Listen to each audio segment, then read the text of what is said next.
How's it going, everybody? So I mistakenly forgot to record the first part of this video. So essentially here all I'm doing is taking the tank apart and just getting everything taken out so we can get an idea of what comes with the kit. All right, so we've got everything out here. And I'll give Thrive props. The way they kind of put everything in here is smart. They took the grow lights and the dome lamps and everything, and they put a little adhesive sticker on the bottom. So in transit, they won't move around, but now it kind of leaves me with these little sticky goober things that I'm going to have to try and peel off. It looks like it's just the kind of sticky adhesive stuff that you get on like, I don't know, like command strips or something, but not the end of the world, just kind of a minor annoyance. And you see there's a piece stuck on the glass there too, if it'll focus on there. But anyways, so I figured we'd look at everything this came with. So we've got these two 5.5-inch deep dome lamps. Those are pretty good. Most of the time those are pretty expensive to buy individually. So if you are starting up your own first tank, you probably want to go with one that has a pre-built lights like these, because it'll save you a lot of money. And then let's see if I can get this guy up here. We've got the little board full of all the stuff it comes with. So it's got some climbing vines. Those are pretty cool. I like the way that they add the leaves. Right as I said, that one fell off. It does come with this little, I don't know if you'd call it it's not digital. It's kind of more, I don't know, manual, I guess you could say, hygrometer, thermometer. We're not a huge fan of these here just because they're kind of inconsistent. There is a little like dial on the back that if it just gets barely wet, this will skyrocket to 100 and then you have to wait for it to come back down. You don't know what your humidity's at. So we're not a huge fan of these, but we'll throw it in just because it came with the kit. And here's that daytime bulb we were talking about. I don't know most breeders, most healthy husbandry that uses those daytime bulbs. I see it calls it a heat bulb, but we're gonna stick with a ceramic heater. Emits no light, ceramic heaters, and it's just kind of a more robust system as compared to a filament based bulb like that. And then we've never used a Thrive UVB bulb before, but for the most part, the manufacturing on them is the same. So it'll do fine for the first year. And then when the owner needs to swap it out the year after, we typically recommend Mega Ray or Zoom Ed, just because they build some pretty good products. So, all right. So now that we've got everything out of the box, oh, and of course it's also got a little Klingon back round that you can put in there too, and a brick of cocoa fiber. That's cool. We didn't know that. We already made our own soil. Oh well, but we'll stockpile. Anyway, so I think the next step we're looking for here is we want to start laying out the leca in the bottom of the tank here. So leca is going to help make sure that if you overwater, especially since we have a bioactive setup, all that water is going to drain to the bottom. And then if you have a lot of buildup in humidity, ideally it stays in that drainage layer rather than kind of staying in the tank and causing respiratory problems for your gecko. So we're going to go ahead and get that dumped in now. And then we're also going to need to cut our mesh. And then I think we'll be good to start laying dirt in. So let's get to it. So before I started dumping it in, I kind of wanted to show everybody what it is that we use. I genuinely don't have a brand preference, but this is Ryer calls them clay pebbles, leca, lightweight expanded clay. We only use this for customer builds just because it's kind of what people expect. We're talking about drainage layers, but truly the cheapest option is lava rocks. Lava rocks you can get for pretty much, I think, $2-3 at a Home Depot, your local hardware store, and it accomplishes somewhat the same thing, albeit you do need to crush up the lava rock a bit more. But here is that leca, super coarse, kind of light. Think cocoa pebbles, but you're not going to eat these. Just similar in texture and in lightness. But as I was saying earlier, these are just going to help make sure that if we have too much water in the substrate, it'll eventually drain down to this drainage layer and help evaporate so it doesn't flood the water, flood the soil, doesn't cause too much humidity. So anyways, let's get it in there. Let's cut this mesh up and let's get rolling.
All right, we are all done with the Leica and the mesh. Now, some of you have maybe done a bioactive tank before. You might be wondering, like, why am I having such a large amount of overhang on the mesh here? And that's really just a personal preference. Our planted tanks, we like to put a lot of soil in. So I don't like when the soil drops down into the Leica and then it kind of starts to get really moldy and nasty and wet. So I like to cut a bit more of the mesh as I can just to kind of help retain the soil on top.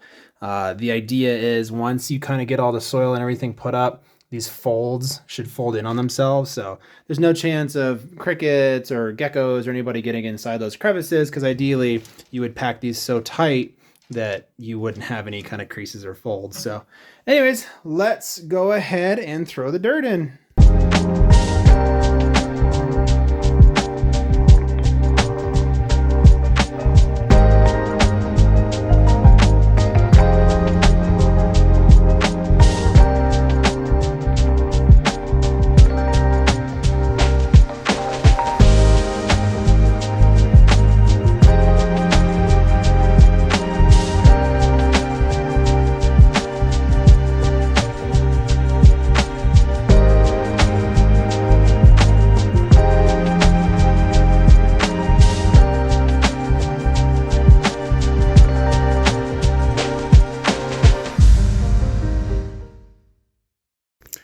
All right, it is the next day. We've got all the dirt in, and I did do some fitting just to kind of make sure all of our plants and decorations would fit.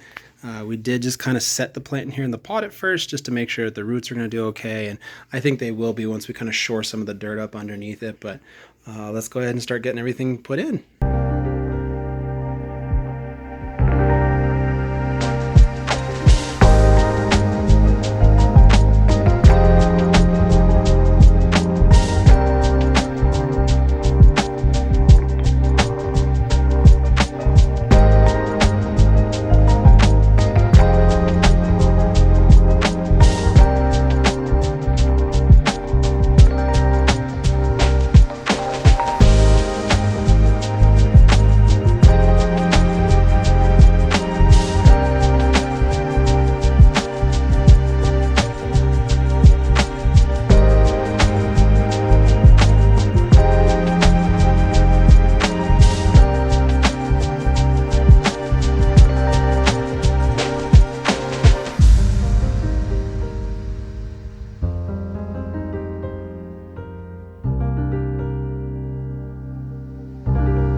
All right, guys, and there it is. So we've got that Dracania, I believe it is, in there. I'll have to double check what species of plant that is. And then a nice finished wood here. That should be hopefully resistant to rot since it's been treated. And I think it was pulled from a river, so that should last a very long time for our customer.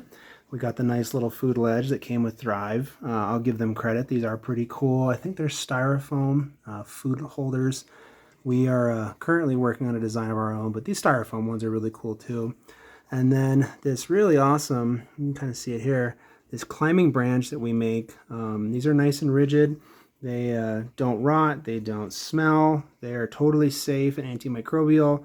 We just spray them with some F10 in between tanks just to make sure we don't have any transferring of bacteria. And then we've also got the Thrive vine back there as well. That makes a nice little extra support just in the event they want to climb higher. They can hit that. And then we included 2 of our hygrometer thermometer combos. One on the front glass here. And yeah, this is pretty much about done at this point. I think we've got one more thing we need to do though. And that last thing we wanted to do was add some isopods. These guys are really cool for a cleanup crew in a bioactive terrarium. They help break down a lot of the waste from the geckos and any dead plant material.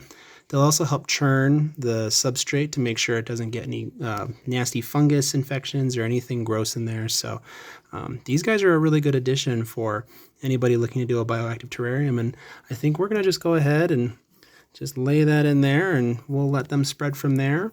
And yeah, that is pretty much the completion of this tank for our customer here. We'll try and get some photos of it on our Instagram, but we just wanted to document this process, just show how easy it can be for someone who wants to do this on a budget. And yeah, that's about it. Thank you for watching.